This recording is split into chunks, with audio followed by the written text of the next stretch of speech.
Yung sa dulo guys, doon po yung ano, plaza. Erika Plaza. Plaza Rizal po yung anong tawag dyan. Nandito po pala tayo sa sentro mismo ng Erika. So shout out po sa inyong lahat ano. Maraming salamat po sa pagsilip, pagdalaw. Pasensya na at naisipan lang natin na mag video para may kahit paano may mai-upload naman po tayo sa ating channel. Yan, so medyo matagal-tagal na rin, ilang buwan na rin na wala po tayong upload na long video. Kaya naisipan ko po na habang nandito ako, yan, at nakita po ninyo, nandito tayo sa harap mismo ng LCC. Yan, so dahil ang oras po natin sa ngayon ay alas 8 na. Alas 8 na ng gabi, kaya yan, sarado na po siya.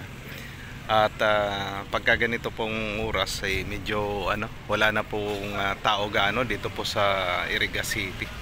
So siguro kung mapasyal kayo dito sa lugar na ito sa Iriga City ay hindi kayo maliligaw kasi maliit lang naman, hindi naman ganong kalakihan itong Iriga City po, no?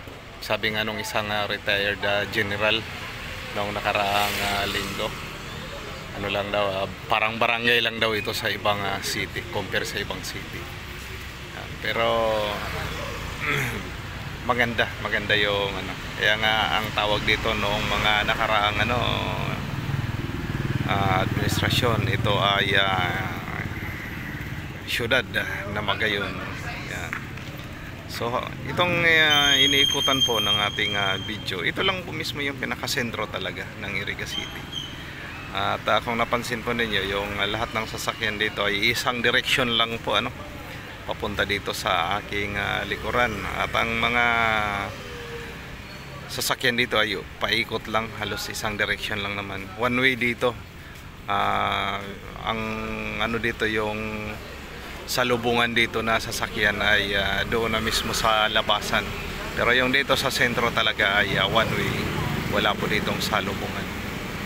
Galing po yan ng Nabua. Pagkagaling po kayo ng Nabua, Camarines Sur, yan. So yan po yung papunta kayo dito sa Iriga, sa terminal. Ito po yung direksyon.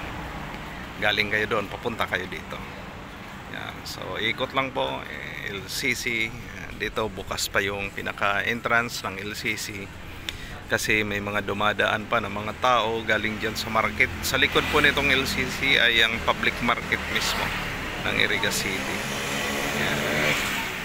So yung mga dumadaan dyan, yung mga nagtatrabaho dyan sa market sa loob, mga nagtitinda, tapos minsan may mga bumibili pa rin ng mga prutas.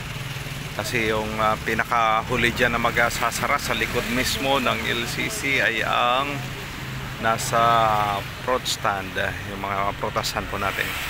At dito naman sa labas, ang pinakahuling magsasara dito ay itong butika, itong South Star Drug at Mercury.